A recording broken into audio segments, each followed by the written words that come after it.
Добрый день, как слышно? Добрый день, слышим вас. Нурдаулет, слышите нас? Саламатсыздар ма? Естіліп тұр, айта беріңіздер. Бастаймыз ба?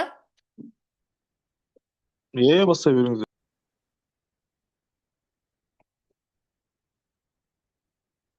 Қайырлы күн, құрметті қоғамдық тыңдаулардың қатысушылары. Қазақстан Республикасы экология кодексінің 96 бабының ережелеріне сәйкес Қызылорда облысында жалпы қуаттылығы 1500 мегабайт бу газ қондырғысы негізінде электр станциясын салу ықтимал әсерлер туралы есебі бойынша қоғамдық тыңдаулар ұйымдастырылып жатыр. 2021 жылғы 3 тамыздағы номер 286 бұйрығымен бекітілген қоғамдық тыңдаулар өткізу қағидаларының 21 тармағын басшылыққа ала отырып, мен жергілікті атқарушы органның өкілі ретінде, яғни өзім таныстырып өтейін. Суханова Ботагөз Файзуллақызы, жергілікті атқарушы органы Қызылорда облысының табиғи ресурстар және табиғат пайдалану реттеу басқармасының маманы болып табыламын. Яғни бұл ретте қоғамдық ашық деп жариялаймыз. Жиналысында қоғамдық тыңдауларды ашық деп жариялаймын. Бұл ретте қағидалардың барлық талаптарын сақтай отырып, белсенді қатысушыларын сұраймын. Қоғамдық тыңдауларды өткізу үшін бізге қатысушылар арасынан, яғни бірінші хатшыны таңдап алу қажет. Яғни хатшы Есина Анастасия, Казинжи экопроект жауапкершілігі шектеулі инженер экологы қоғамдық тыңдаулардың қатысушы ретінде сайлауды ұсынамын. Егер қарсылықтарыңыз жоқ болса, яғни қолдаймын, қарсымын деген дауыс берулеріңізді сұраймын. Осылайша, яғни көпшіліктің дауысымен Есина Анастасия қоғамдық тыңдаулардың қатысушы ретінде таңдап алынды. Бүгінгі, яғни жиналысқа жобаға қатысты жоба жетекшілері мен ұйымдардың мамандары және мүдделі органдардың өкілдері Zoom конференциясы арқылы қатысуда. Сонымен қатар қоғамдық тыңдауларды өткізу қағидаларына сәйкес қоғамдық тыңдаулар ретінде регламентін оқып өтейін.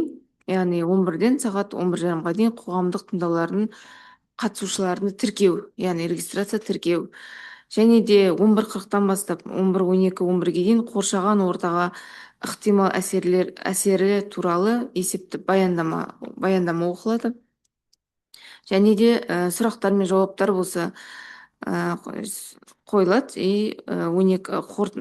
содан кейін жалпы қорытындылау. Аталған регламентке дауыс беруіңізді және бекітуіңізді сұраймын. Қолдаймын, қарсымын деген сияқты.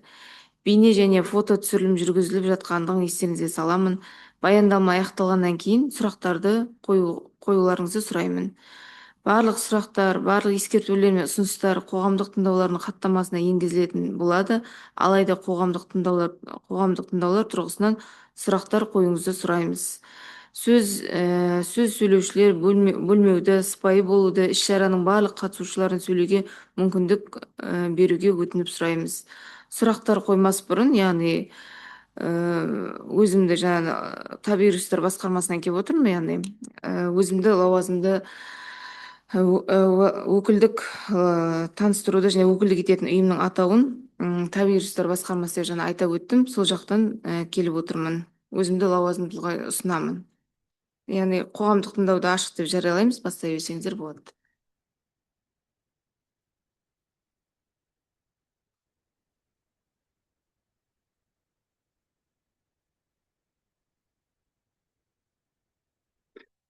Қайырлы күн, құрметті қоғамдық тыңдаулардың қатысушылары және мемлекеттік орган өкілдері.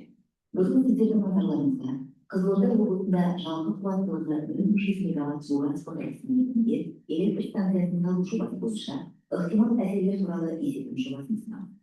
Бұрынғы бұл энергетикалық блоктардың пайдалы әсер коэффициенті 40-тан 42%-ға дейін артатын болса, жаңа бу газ қондырғылары жоғары температуралы газдардың жылуын тиімді пайдалану арқылы бұл көрсеткішті айтарлықтай арттырады. Бұл газ қондырғылары технологиясы экономикалық, инвестициялық және экологиялық тұрғыдан тиімді әрі әлемдік энергетикада кеңінен қолданылуда. Жоба басқармашысы Самұрық-Энерго акционерлік қоғамы. Бүгінгі қоғамдық тыңдаудың мақсаты жобаны іске асырудың ықтимал теріс салдарын туралы және есеп материалдарын мүдделі қоғаммен талқылау. Қазақстандағы газ генерациясын дамыту жобаларында Siemens Energy технологиялары кеңінен қолданылуда. Қазіргі таңда ірі жобалардың қатарында Түркістан облысындағы қуаты 1000 мегаватт болатын газ турбиналық қондырғымен қуаты 557 мегаватт болатын Алматы жылу электр орталығы 2 жобалар бар.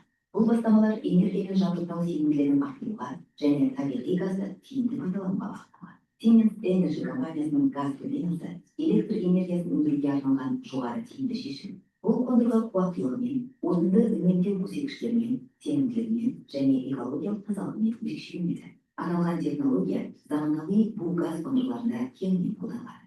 Siemens Energy бу газ технологиялары энергия өндірудегі тиімділік пен сенімділіктің кепілі. Пайдалы әсер коэффициенті көрсеткіші 6%-дан асатын бу газ қондырғылары отын шығынын және парниктік газдар шығарындыларын азайтады. Жүйенің жоғары маниурлілігі электр энергиясын өндіру құнын төмендетіп, жүктеме өзгерістеріне жылдам бейімделуге мүмкіндік береді. Германиядағы Берлин-Марсан жылу электр станциясын озық үлгі ретінде қарастыруға болады.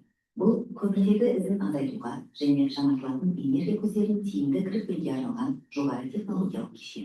Нысан 260 мегаватт электр және 230 мегаватт жылу қуатын қамтамасыз отырып, отынды пайдаланудың 92%-ға дейінгі жоғары көрсеткішіне қол жеткізеді. Баяндаманың мақсаты жобаның экологиялық қауіпсіздігі мен аймақтарды электрмен тұрақты қамтамасыз етудегі маңызын түсіндіреді. Жоба аясында 419 тұрақты жұмыс орны ашылып, бюджетке салық түсім артады. Экологиялық сараптама ластаушы заттардың нормадан аспайтынын растады. Объектіден электрмен жабдықтау келесі аймақтардағы электрмен жабдықтаудың сенімділігін арттыруға мүмкіндік береді. Қызылорда облысы, Жаңақорған, Шиелі және Сырдария аудандары, Түркістан облысы, Төле би, Қазығұрт, Отырар және Сауран аудандары, сондай-ақ Арыс қаласы, Ұлытау облысы, Ұлытау ауданы, Сәтбай және Жезқазған қалалары, Шымкент қаласы, Әл-Фараби және Тұран аудандары сенімді энергиямен қамтамасыз етеді. Самұрық энерго акционерлік қоғамы мен Катардың Бургакон Concessions Investment компаниясы Қазақстан мен Катар үкіметаралық келісімі аясында қуаты 1100 мегаватт болатын бу газ электр станциясын салады. Екі энергетикалық блоктан тұратын станция табиғи газбен жұмыс істеп, Қазақстанның бірыңғай энергетикалық жүйесіне қосылады. Жоба еліміздің энергетикалық жүйесін тұрақтандыруға, экологиялық көрсеткіштерді жақсартуға және оңтүстік аймақтағы жаңартылатын энергия көздерін теңестіру үшін маневрлік қуат көзі ретінде қызмет етуге бағытталған. Бұл газ қондырғылары алаңы Қызылорда облысы, Сырдария ауданында, Жезқазған Қызылорда тас жолының бойында, Қызылордадан 28 км қашықтықта орналасады. Алаңды тақтауда Қазақстан Республика нормалары, халықаралық стандарттар мен озық инженерлік тәжірибе талаптары толық сақталды. Слайдта өндірістік алаңның су көздеріне қатысты орналасу схемасы берілген. Алаңды тақтау барысында Бейнеу, Базой, Шымкент магистральды газ құбыры мен көлік инфрақұрылымына жақындық басымдыққа ие болды. Сырдария ауданы бойынша қарастырылған екі нұсқаның ішінен көрсетілген координаттар техникалық экономикалық талаптарға толықтай сәйкес келеді. Слайдта өндірістік алаңның ең жақын тұрғын аймаққа қатысты орналасу сипаты көрсетілген. Жобаланатын алаң Қызылорда қаласынан 28 км қашықтықта, Абай кентінен шамамен 24,5 км, Қарауылтөбе кентінен 27 км, Досан ауылынан Қосшынарау ауылы 25 км жерде орналасқан. Елді мекендерге қашық орналасуы жергілікті халыққа экологиялық әсердің жағымсыз салдары тәуекелін азайтуға мүмкіндік береді. Құрылыс жұмыстарының ұзақтығы 42 ай. Құрылысты бастау 2026 жылы жоспарланған, аяқталуы 2030 жылдың желтоқсанына белгіленген. Құрылыс кезеңінде жобаны іске асыруға 1200-ге дейін жұмысшы тарту жоспарлануда. Атмосфераға таралуды есептеу нәтижелері жақын маңдағы тұрғын үй аймақтарында ластаушы заттардың шекті, рұқсат берілген концентрациясы нормадан аспайтынын көрсетті. Қоршаған ортаға әсерді азайту мақсатында жер жұмыстары мен көлік қозғалысы кезінде үздіксіз елдіршін басу және техниканы жүйелі түрде техникалық қызмет көрсету қарастырылған. Слайдта құрылыс жұмыстары кезеңінде ластаушы заттардың шығарындылары көрсетілген. Есептік деректер бойынша құрылыс алаңындағы стационарлық ластану көздерінен атмосфералық ауаға шығарылатын заттардың мөлшері 2026 жыл 189,844 тонна. 2027 жыл 187,289 тонна. 2028 жыл 185,867 тонна. 2029 жыл 145,708 тонна. 2030 жыл 50,31 тонна. Қоршаған ортаға әсерді азайту шаралары. Жолдар. Құрылыс алдындағы регеріс және ішкі жолдарды самалық жабдықтау арқылы табиғи беткейді сақтап, көлік шығынын азайту. Ластанудың алдын алу. Тоспалы материалдарды контейнерге тасымалдау және сақтау. Техника майларын топыраққа төкпеу. Қалдықтарды өндірістік және тұрмыстық уақытылы жинап шығару. Қолайлы топырақ қабатын сақтап, қайта пайдалану. Технологиялық алаңдарды шаңсыз материалмен төсеу. Жер жұмыстары кезінде шаңды басу үшін беткейлерді ылғалдандыру. Құрылыс кезеңінде ауызсу, әкімшілік кешен жанындағы 200 текше метр резервуар арқылы қамтамасыз етіледі. Кейін су тұрақты құбырдан алынады. Жұмысшылар бөтелкедегі сумен және арнайы бақтармен қамтылып, санитарлық талаптар сақталады. Тұрмыстық ағынды сулар үшін мобильді дәретханалар орнатылып, қалдықтарды шығару мамандандырылған ұйымдар ашып келеді. Құрылыс монтаждау жұмыстары барысында жалпы құрылыс, монтаждау жұмыстары, технологиялық жабдықты құрастыру және персоналдың кішілік әрекеті нәтижесінде қалдықтардың болжамды көлемі тонна кезең. 2026 жыл 3597,113. Қауіпсізді 16,107. Қауіпсізді 3581,106. 2027 жыл 4430,128. Қауіпсізді 35,119. Қауіпсізді 4391,189. 2028 жыл 4415,162. Қауіпсізді 27,195. Қауіпсізді 4386,167. 2029 жыл 4415,162. Қауіпсізді 28,195. Қауіпсізді 4386,167. 2030 жыл 1504,106. Қауіпсізді 16,110. Қауіпсізді 1487,196. Құрылыс кезеңінде пайда болатын қалдықтар арнайы жабдықталған алаңда уақытша жинақталады. Одан кейін мамандандырылған ұйымға шарт негізінде тапсырылады. Қалдықтарды тасымалдау арнайы автокөлікпен қайта өңдеу, залалсыздандыру, кәдеге жарату немесе жою жұмыстарын жүргізуге тиісті лицензиялары бар ұйымдарға табиғатты қорғау заңнамасының талаптарына сәйкес жүзеге асырылады. Пайдалану кезеңінде ластаушы заттардың негізгі шығарынды көздері. Ластаушы заттардың негізгі шығарынды көздері газ турбиналық қондырғылар, жылыту және бу қазандықтары. Қосалқы жабдықтан шығатын шығарындылар, дизель отынының резервуарлық парқы, цехтардың жіберу жүйелері, тығын реттеуіш арматура және фланецті, қосылыстар сыртқының бұзылуынан шығатын шығарындылар. Атмосфераға шығарылуы стационарлық оттегі көзден 23 ұйымдастырылған, 9 ұйымдастырылмаған жүзеге асырылады. Бұл газ өндірісінің шығарындыларының қоршаған ортаға әсерін талдау негізгі технологиялық үдеріспен оның объектілері шығарындылар көлемі бойынша да әсер ету ауқымы бойынша да шешуші рөл атқаратынын көрсетті. Белгіленген қызмет алаңының елді мекендерден ауызсу таласуына байланысты объектіні пайдалану кезеңінде атмосфералық ауаға тигізетін әсер елеусіз деп бағаланады. Қоршаған ортаға әсерін бағалау нәтижесінде бұл газ қондырғысы 2 моноблоктан тұратын, әрбір газ турбиналық қондырғысы жылына 500 тоннадан ластаушы заттар шығарады. Сондықтан әрбір газ турбиналық қондырғысына автоматтандырылған мониторинг жүйесін орнатылуы міндетті.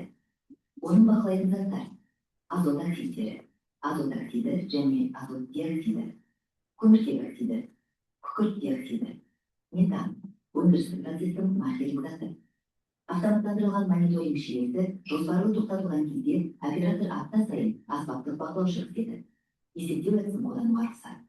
Күтпеген тоқтату кезінде кәсіпорынның әсер ету аймағында күнделікті аспаптық бақылау немесе автоматтандырылған бекеттерде алынған деректер қамтамасыз етіледі. Қуатты бұл газ қондырғыларын жоғары температуралы газ турбиналық қондырғылардың базасында салу энергетикалық қуаттарды арттыруда басым бағытқа айналды. Бұл табиғи газ бен газ турбиналық қондырғының төмен құнынан жоғары экологиялық тазалығы мен тиімділігіне және электр станциясын салудың қысқа мерзімдеріне байланысты. Жобаланатын бұл газ қондырғысы Қазақстан Республикасының 2024 жылғы 23 қаңтардағы нөмірі 23 қаулысымен бекітілген энергия өндіру мақсатында ірі қондырғыларда отын жағу атты ең үздік қолжетімді технологиялар туралы анықтамалықтағы ең үздік қолжетімді технологиялар көрсетілген. Оларға аралас цикл, 2 немесе одан да көп термодинамикалық циклдердің жиынтығы, мысалы Брайттон циклы, газ турбинасы, мен Рентген циклының, бу турбинасы және қазандық жиынтығы.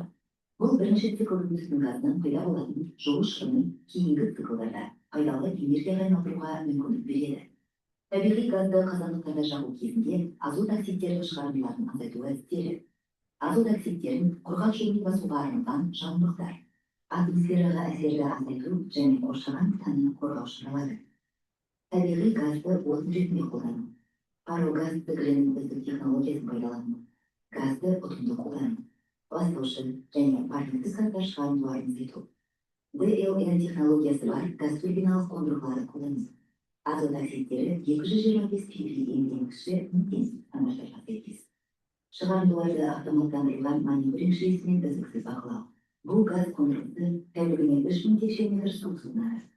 Су негізінен технологиялық процестерге, бұл өндіру, турбина конденсаторларын салқындату, сондай-ақ тұрмыстық және жату желектерді суару қажеттіліктеріне жұмсалады. Сумен қамтамасыз ету үшін жоғарғы тұрғын суы горизонтына 6 байлау пайдалануымыз маңызды. 5 жұмысшы, 1 резервті бұрғылау жоспарланған. Әр ұңғыманың өнімділігі 25 метр куб сағатына, тәулігіне 600 метр куб. Электростанция алаңында су ағызудың 4 жүйесі қарастырылған. Тұрмыстық шаруашылық, нөсер, өндірістік кәріз және авариялық маятындар. Тұрмыстық шаруашылық ағын сулары алаңдағы тазарту құрылыстарына тапсырылады. Нөсер және өндірістік ағын сулар 1000 текше метр сыйымдылықты баққа жиналады. Содан кейін сорғы станциясы арқылы 0,8 км қашықтықта орналасқан уландыру алаңына беріледі. Су объектілеріне әсерді азайту шаралары. Тұрмыстық ағынды сулар толық биологиялық тазалау және ультракүлгін залалсыздандыру. Тұрмыстық пен өндірістік жаңбырлық ағынды суларды бөлек жинау. Өндірістік жаңбырлық сулар үшін 1000 текше метр резервуар. Тазартылған сулар уландыру алаңына бағытталады. Жер үсті және жер асты суларына түсуі болдырмайды. Пайдалану мерзімі ішінде қалдықтар жабдықты техникалық қызмет көрсету және қызметкерлердің тіршілік әрекеті барысында тізіледі. Жыл сайын байлығы 2427,4 тонна қалдық тізілуі күтілуде. Оның ішінде қауіпті қалдықтар 2241,124 тонна жылға, қауіпсіз қалдықтар 186,116 тонна жылға. Қалдықтарды басқару операциялары: жинақтау, жинау, тасымалдау, қалпына келтіру, жою және бақылау. Жобаланатын объектіде қалдықтар көмілмейді. Олар уақытша жинақталып, кейін өңдеу немесе көму объектілеріне шығарылады. Бұл газ қондырғысы өндірістік алаңындағы негізгі шу көздері. Бас ғимарат, газ және бу турбиналары, утилизатор қазандықтары, түтін құбырлары, газ турбиналық қондырғысының ауа қабылдағыштары, ашық трансформаторлық қондырғылар, құрғақ салқындатқыш мұнара, газ дайындау пункті, ауа компрессоры және сорғы станциялар. Қоршаған ортаға әсерін бағалауда ғимарат қабырғалары арқылы шудың әсерінен ескерілген. Жұмыс орнындағы шу деңгейін рұқсат етілген мәндерден аспайтындай төмендету үшін ұжымдық және жеке қорғау құралдарын қолдану қажет. 80 децибел жоғары аймақта қауіпсіздік белгілерінің белгіленуі және ондағы қызметкерлер жеке қорғау құралдарымен қамтамасыз етілуі тиіс. Әлеуметтік экономикалық ортаға әсерін бағалау. Жұмыс орындарын құру және сақтау. Жұмыс орындары әлеуметтік экономикалық дамудың негізі. Олар кедейшілікті азайтады, әлеуметтік шиеленісті төмендетеді, аймақтардың тұрақты дамуына ықпал етеді. Жаңа жұмыс орындары қоғам мүшелерінің жан-жақты дамуы үшін жағдай жасайды. Қоршаған ортаны қорғау саясаты жұмыс орындарын құруға кедергі болмауы керек. Аймақтық бюджетке салық түсімі. Салық төлемдері мемлекеттік бюджетті қалыптастырудың маңызды элементі. Олар халықтың табысын, мемлекеттік резервтерді және ірі сатып алуларды қамтамасыз етеді. Салық түсімінің тұрақтылығы экономиканың барлық саласы үшін маңызды. Қоршаған ортаға әсерін кешенді бағалау. Нәтижесі бойынша объектіні салу экожүйеге елеусіз әсер етеді. Қоршаған орта компоненттерінде қайтымсыз өзгерістер туғызбайды. Құрылыс монтаж жұмыстары кезеңінде теріс әсер минималды. Объектіні пайдалану әлеуметтік экономикалық ортаға оң әсер етіп, салық базасының өсуіне, халық табысы мен әл-ауқатының жақсаруына, аймақтың экономикалық әлеуетінің дамуына ықпал етеді. Бұл газ қондырғысының шығарындыларының қоршаған ортаға әсерін талдау. Атмосфералық ауаға әсер ету санитарлық қорғау аймағының шегінде шектелген көрсетті. Қызметкерлер үшін табиғатты қорғау талаптары белгіленді. Аң аулауға, жануарларды атуға, ұяларды бұзуға, көліктердің белгіленген маршруттан тыс жүруіне, құрылыс алаңында иттерді еркін ұстауға тыйым салынды. Жоба ауданында қызыл кітапқа енген дуадақ келуі мүмкін. Осыған байланысты орган шаруашылығы және жануарлар дүниесі инспекциясымен бірлесіп, жануарлардың мекендеу ортасын сақтау және көбеюін қамтамасыз ету бойынша іс-шаралар әзірленіп, уәкілетті органмен келісіліп, тапсырыс беру үшін бекітілді. Топырақ жауындысына әсері ең төменгі деңгейде деп бағаланады. Кәсіпорын тұрғын аудандардан қашық орналасқан. Әсер ету аймағында нормативтер аспаған. Әлеуметтік экономикалық ортаға әсерінің негізгі критерийі жоспарланған қызметтің халықтың өмір сүру жағдайларына әсері. Әлеуметтік бағалауда қызметтің әлеуметтік қажеттіліктерді қанағаттандыруға қолайлылығы. Экономикалық бағалауда аумақтың экономикасы үшін тиімділігі. Денсаулық жағдайын бағалауда халық денсаулығы мен санитарлық жағдайға зиян келтірмеуі. Жобаны іске асыру қоршаған ортаға елеулі теріс әсер етпейді. Атмосфералық ауа, топырақ және биологиялық орта үшін әсер рұқсат етілген деңгейде. Сулардың ластануы күтілмейді. Жоба аймақтық экономиканы дамытып, жұмыс орындарын құрады. Қоршаған ортаға әсерін бағалау жұмыстары жобаның экологиялық қауіпсіздігін растайды. Әсер жергілікті, объект аумағымен шектеліп, нормативтерден аспайды. Құрметті тыңдаушылар, жоба аймақты сенімді электрмен жабдықтауды, энергетикалық жүйенің тұрақтылығын арттыруды және жаңа жұмыс орындарын құруды көздейді. Табиғатты қорғау шаралары сақталса, жоба қоршаған ортаға, биоәр-бірлікке және халық денсаулығына үлгілі әсер етеді. Сұрақтарға дайынбыз. Конструктивті диалогқа ашықпыз. Назарыңызға рахмет.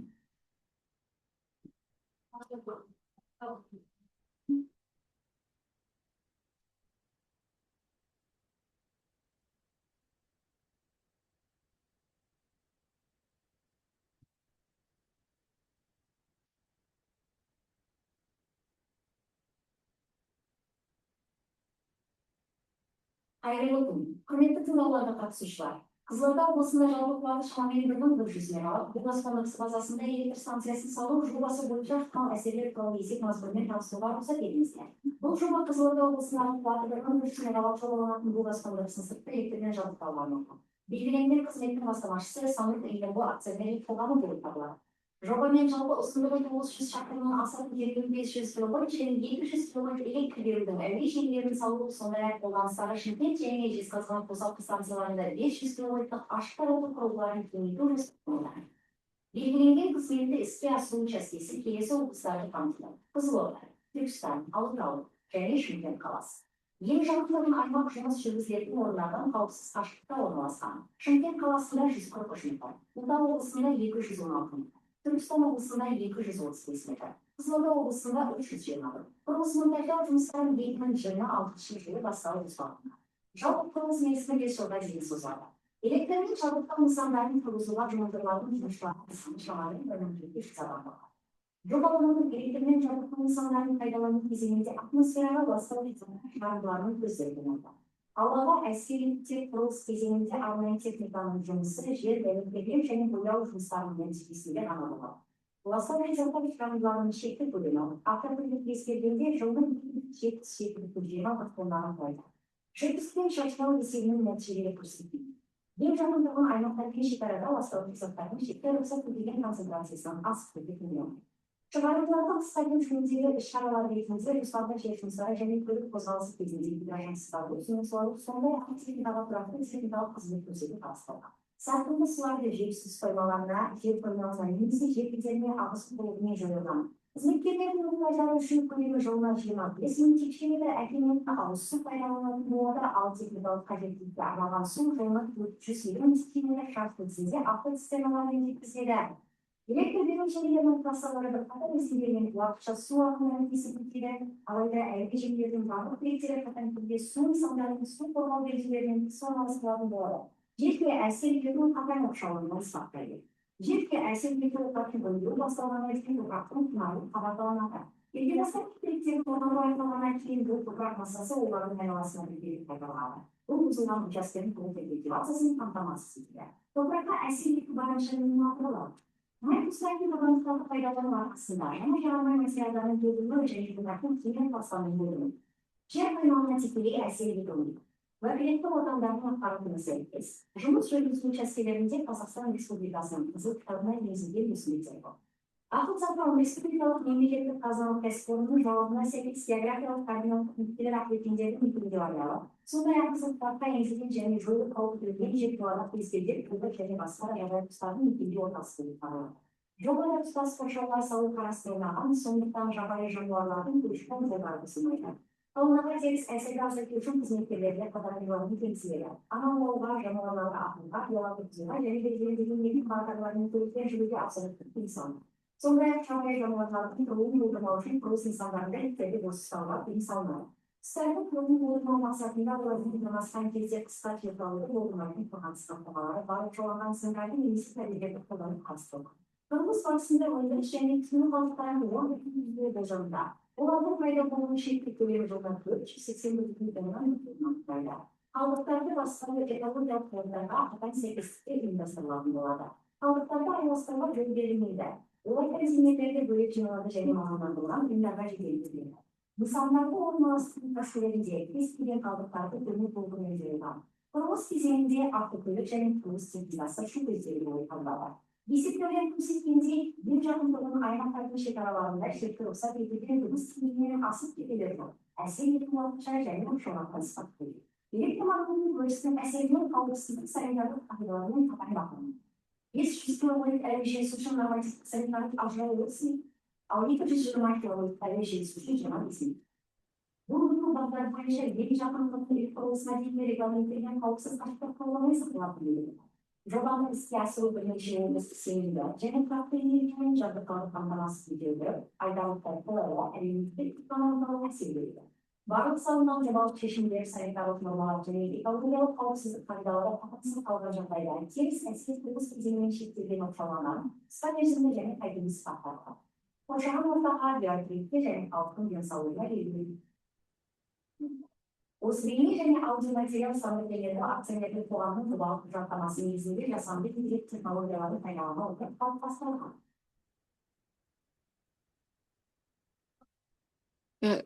Жоба бойынша сұрақтарыңыз, ескертулеріңіз бар болса, қоя берсеңіз, өздеріңізді таныстырып қоя берсеңіздер болады.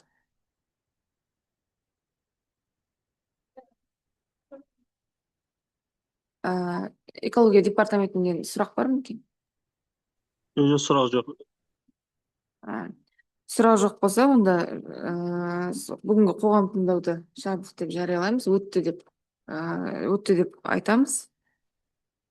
Қатысқандарыңызға рахмет.